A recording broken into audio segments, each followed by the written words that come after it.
Harley Davidson isn't just collapsing, it's unraveling at every level.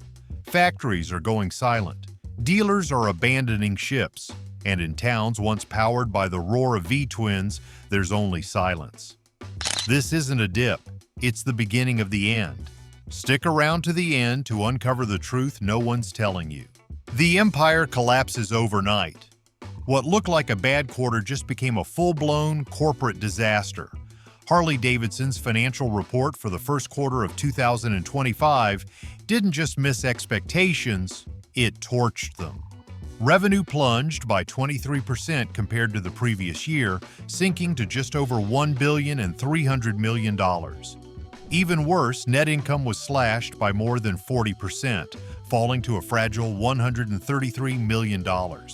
In a company built on strength, this kind of drop isn't just concerning, it's existential. Harley isn't new to financial ups and downs. The brand has weathered oil crises, cultural shifts, and the rise of Japanese competitors before. But this time feels different. This time, the decline isn't rooted in shifting trends or temporary slowdowns. It is a systemic breakdown of Harley's model. A brand that built its empire on legacy, luxury, and loyalists now finds itself deserted by growth, struggling with cost, and abandoned by its younger future. Dealerships across the Midwest reported soft sales even before the official numbers dropped. Anecdotal reports describe empty showrooms, idle service bays, and salespeople quietly updating resumes. The collapse isn't just on paper, it's playing out in real time on the showroom floor. And as the numbers went public, investors responded with immediate panic. Shares began to slide, and analysts revised their expectations. The tone shifted from hopeful patience to outright skepticism. But the real horror lies not just in how far Harley has fallen, but how fast. This wasn't a slow erosion, it was a landslide. A loss this sharp at the beginning of the fiscal year sends a dangerous signal to both shareholders and competitors alike.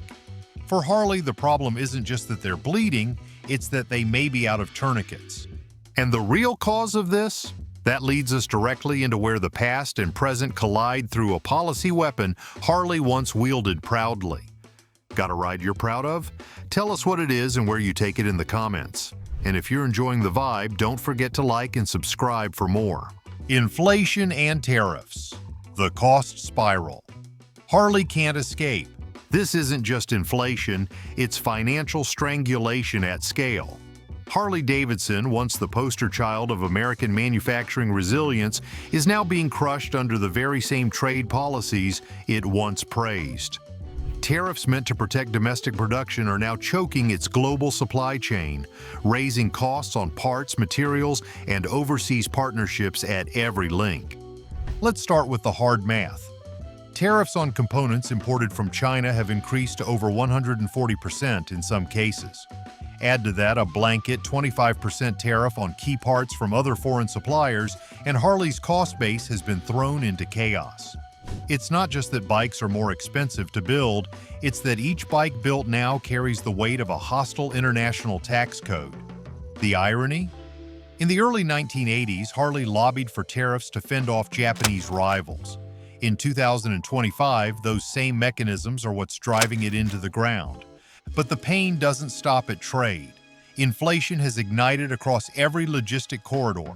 Transport costs are up, warehouse space is scarce, interest rates have made dealer floor plans more expensive to finance.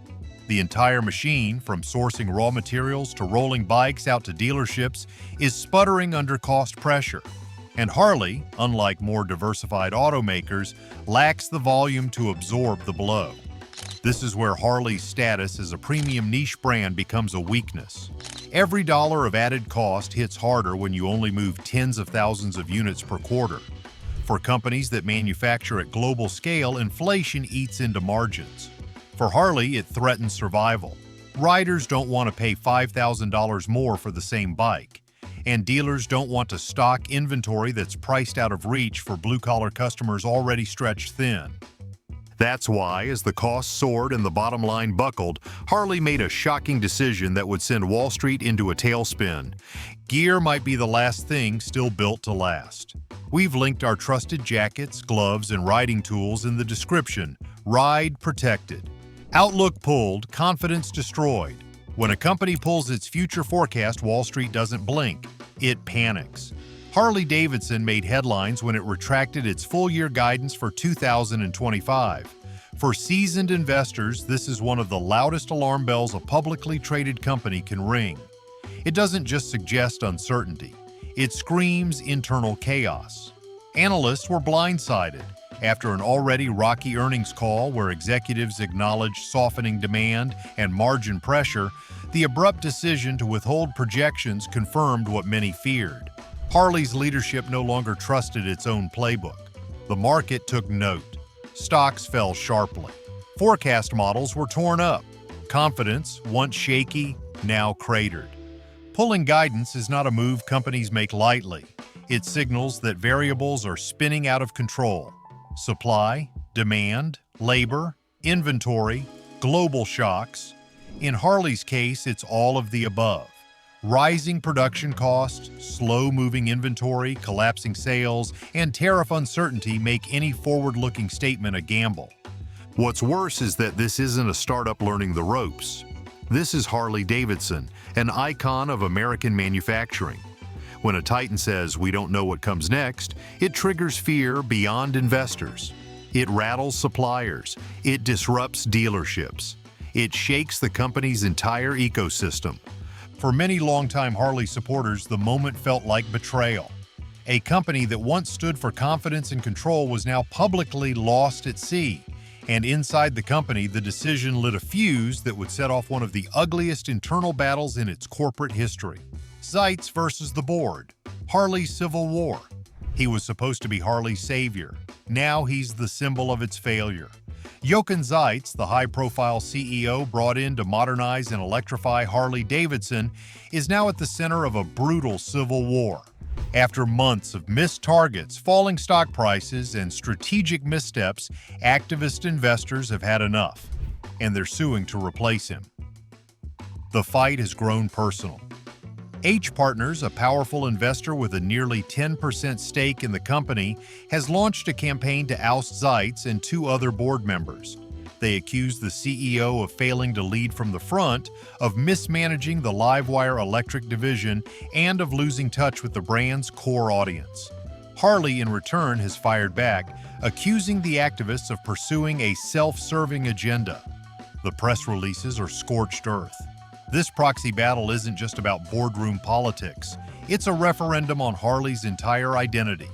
Zites was the architect of the Hardwire plan, the strategy to streamline operations, push electric development, and refocus Harley on profitability. But now, with the brand imploding on every front, that vision looks more like a smokescreen than a solution. The deeper issue is this. Harley is a company that thrived on unity between its leadership, its dealers, and its customers. The internal war now playing out threatens to fracture that relationship beyond repair. As executives turn on each other, the company has become rudderless at the worst possible moment. And Zites? He's already announced plans to step down in the second half of the year. But critics argue that the damage is done and that Harley may not have the time or the leadership needed to survive what comes next. The internal collapse is complete. Now comes the product implosion, where electric dreams, failing dealerships, and a fractured brand identity will throw gasoline on an already burning empire. While Harley's boardroom burned with infighting and blame, the real collapse was happening where it mattered most, on the production line, in the hands of riders who could feel the quality slip away. Cost cutting means quality slips. When Harley Davidson executives needed to make the numbers look better, they turned to the oldest trick in the corporate playbook: cost reduction. On paper, this makes sense. Trim manufacturing costs, cut features that add expense, streamline production. But what looked good in a spreadsheet has turned disastrous in reality. Riders are starting to notice, and they are not impressed. Longtime Harley enthusiasts are reporting build issues that never used to be part of the Harley experience. Plastic parts are replacing metal. Paint quality has declined. Touch points that once screamed craftsmanship now feel closer to mass-market shortcuts. Riders who ordered new bikes expecting premium fit and finish are receiving motorcycles with misaligned fairings, inconsistent wiring, and fewer standard features. What used to be an iconic aspirational machine now feels hollow, visually similar but functionally diminished. Accessory availability has also collapsed. Owners report that dealership parts departments are backlogged by months for basic components. Customization options have shrunk. The experience of buying a Harley, once deeply personal and immersive, has turned into an exercise in compromise and frustration. Some customers are being told that parts delays are due to tariffs or supply chain issues, but many are not buying the explanation. They know cost-cutting when they see it. The damage goes beyond just the bike. Harley's reputation was always tied to pride. Pride in owning, pride in riding, pride in the machine. But when the quality drops and the company stops listening, that pride turns to resentment. The worst part? Even as they cut quality, Harley is considering selling the very financial lifeline that keeps this machine moving. But while quality faded on the factory floor, something even more vital was eroding on the open road: Harley's connection to the next generation of riders. Aging riders, vanishing recruits. The average Harley Davidson rider is now over 55 years old, and that number is not slowing down. It is accelerating. In an industry built on adrenaline, rebellion, and open highways, the stark reality is that its most loyal riders are closer to retirement than rebellion. Harley's core customer base, mostly male, mostly white, and overwhelmingly over the age of 50, is shrinking every year. Not because of brand betrayal, but because of biology. Time is running out, and the company has failed to cultivate a new generation to replace them. This is not a marketing oversight, it is a demographic disaster. Gen X riders are aging out, and millennials now in their 30s and 40s never bought in to begin with. Gen Z? They are practically non-existent in Harley's showrooms. What was once a rite of passage, buying your first Harley, joining a local club, customizing it with chrome, has become a nostalgic memory with no modern relevance. Harley's brand, rooted in 20th century masculinity and Americana, feels more like a museum exhibit than a movement. The numbers are chilling. New rider enrollment in Harley's own Riding Academy programs has dropped by more than 40% since 2018. Younger consumers cite cost, lack of parking, insurance barriers, and a shift toward urban transit and digital convenience as major deterrents. But beneath those surface reasons lies a deeper truth. Harley no longer symbolizes who they are or who they want to be. The image of a middle-aged man in leather on a thunderous V-twin just does not connect with a generation raised on climate anxiety and silent innovation. Harley Davidson once sold freedom. Now it is selling nostalgia. And nostalgia does not recruit, it remembers. The crisis is not just looming, it is already here. And yet, as the company scrambles to appeal to youth, it keeps making one critical mistake. Just when it needed to reintroduce itself to a younger generation, Harley sent the wrong message entirely. Brand betrayal. Why Gen Z rejects the Harley myth. Harley once stood for rebellion. Now Gen Z sees it as just another overpriced dinosaur. The same brand that once taunted conformity and roared against authority now markets limited edition bikes with corporate pricing, performance packages, and dealership markups that feel more like luxury SUVs than street machines. And that disconnect?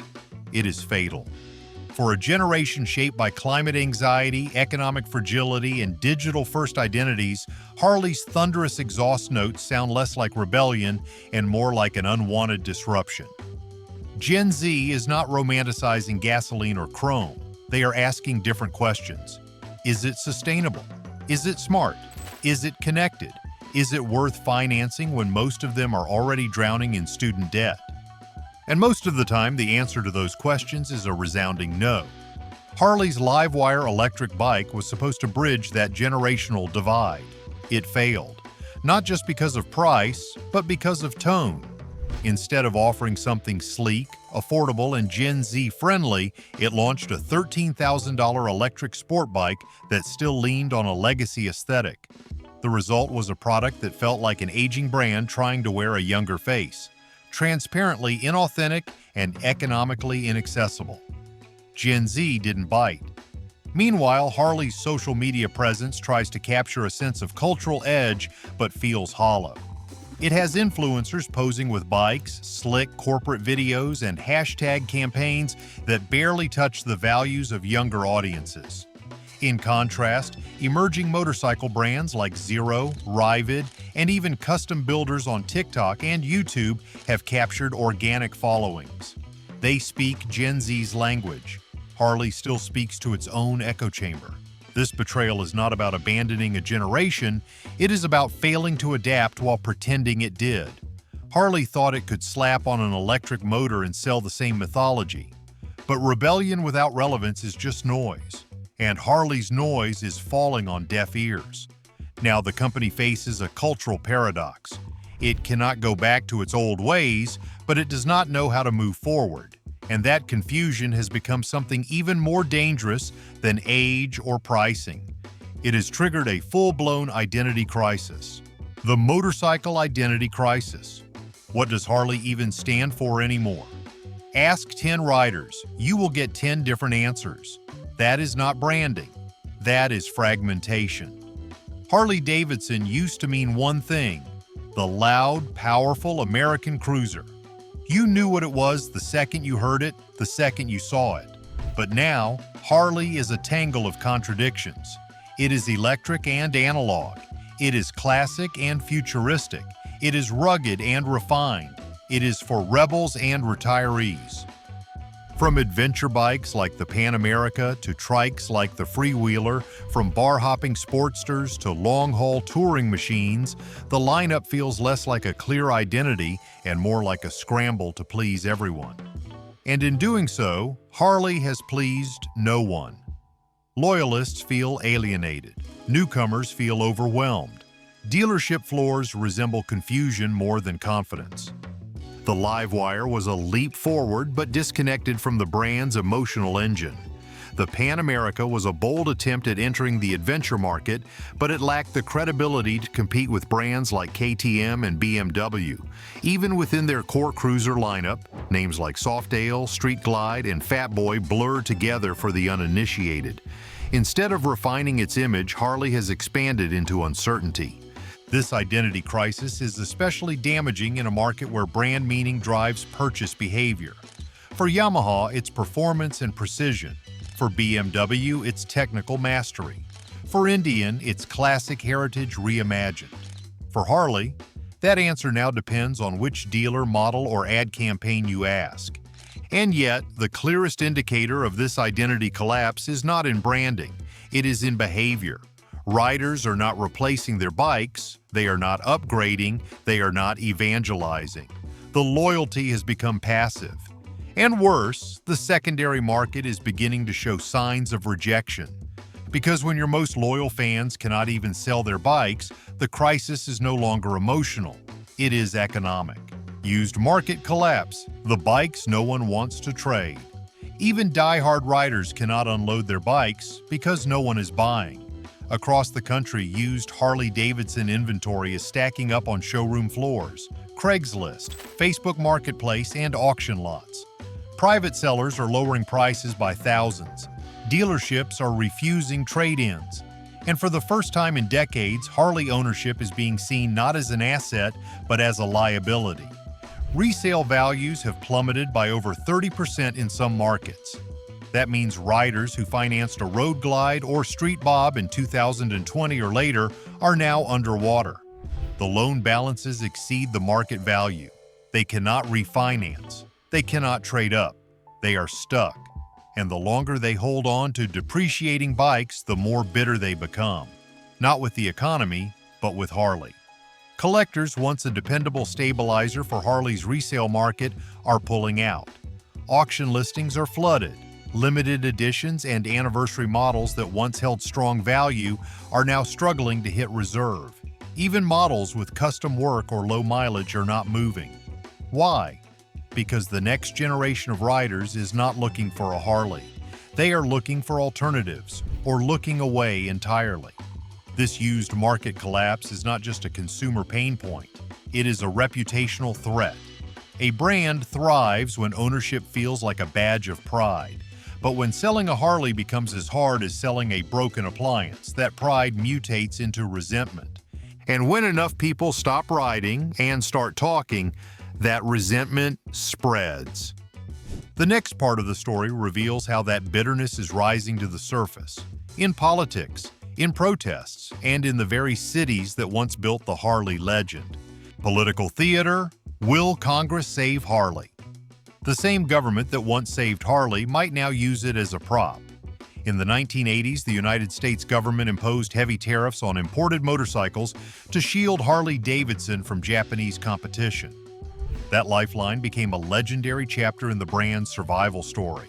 Now history is threatening to repeat itself, but this time it's wrapped in political theater. As Harley's financial crisis deepens, lawmakers are beginning to circle the issue, not to solve it, but to spin it.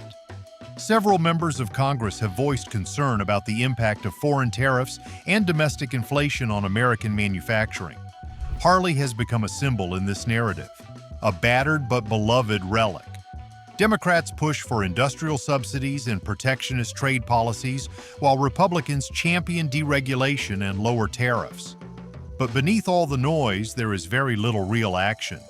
Committees are being formed, hearings are being scheduled, but actual policy movement remains frozen. Harley Davidson's leadership has quietly lobbied for relief, but public sympathy has waned. In a time when electric vehicles dominate headlines and union strikes command national attention, a motorcycle company struggling with boomer demographics is not the kind of fight many politicians are eager to own. Meanwhile, trade war rhetoric continues to escalate. American manufacturers face growing pressure from Chinese battery makers and European importers, yet Harley finds itself with no clear political allies. For now, it appears Congress is more interested in Harley as a case study than a cause. The motorcycle giant is being passed around like a cautionary tale in subcommittee hearings, talked about, referenced, admired, and ignored. And while the cameras roll on Capitol Hill, something far more serious is unraveling on the factory floor. Union retaliation and factory unrest. Layoffs are coming, and the factory floor knows it. Inside Harley's domestic plants, tension is running high. Whispers of job cuts, shift reductions, and benefit freezes are spreading through break rooms like wildfire. After months of declining sales, canceled orders, and frozen budgets, the workforce has reached its boiling point. And now, union leaders are preparing to strike back. For decades, Harley's workforce was a source of pride, stability, and identity. The company offered good wages, strong pensions, and the kind of job security that kept American families anchored in places like Milwaukee and York. But recent cost-cutting measures have hollowed out that foundation.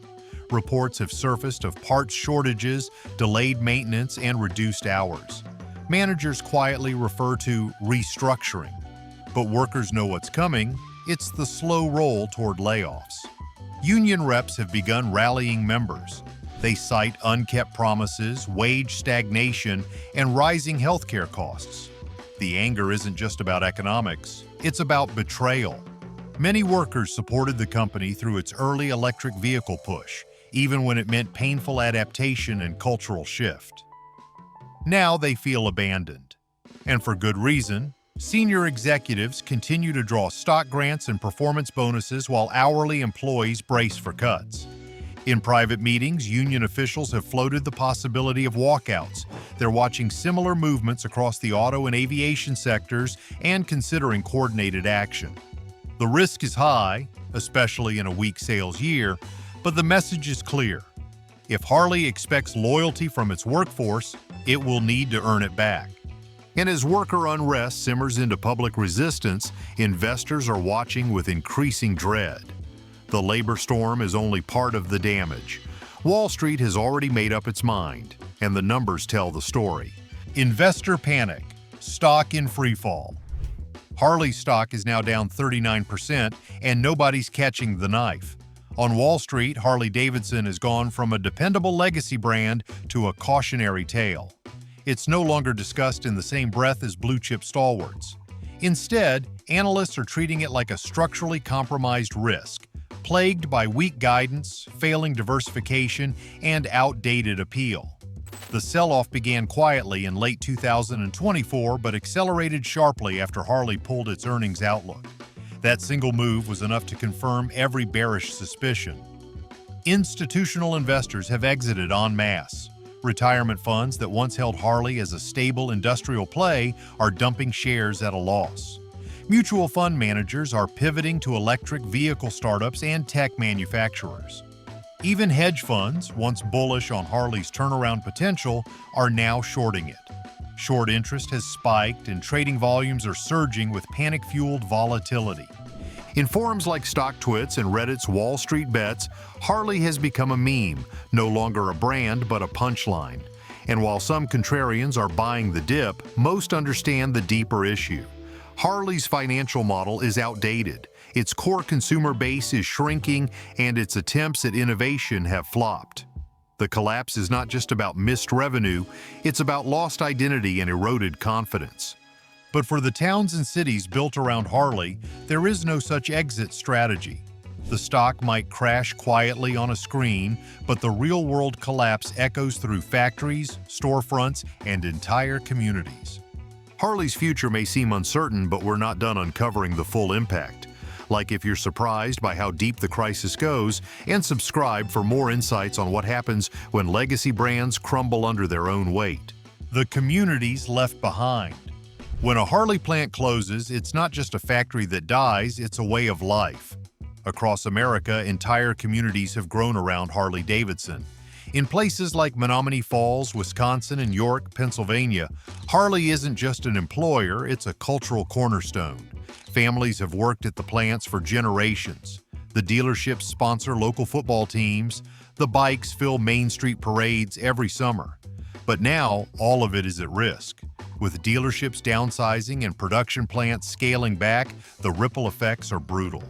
Local businesses, from diners to hardware stores, are losing customers. Hotels that once hosted regional rider rallies are seeing bookings disappear. Tourism is drying up, tax bases are shrinking, and city councils are scrambling to plug the gaps. For smaller towns, Harley's decline is triggering a quiet collapse of public services and local economies. The human cost is staggering. Workers who once earned a living wage with benefits are now forced to accept gig work or relocate. Schools are losing funding as property taxes fall. Town identity is crumbling as the rumble of Harleys grows quieter each year. And for those who spent their lives building bikes or selling them, the betrayal feels deeply personal. They believed in the brand, not as shareholders, but as citizens. Now they're left to clean up the wreckage. This isn't just a business crisis, it's a cultural wound, one that exposes how vulnerable American towns become when legacy industries falter. For decades, Harley Davidson was a symbol of freedom and craftsmanship. Now, in too many places, it's just a shuttered sign on a locked door. The collapse of Harley Davidson isn't just corporate, it's personal for the towns built around it. Like, comment, and subscribe for more on how this brand's unraveling is affecting workers, communities, and the future of motorcycles.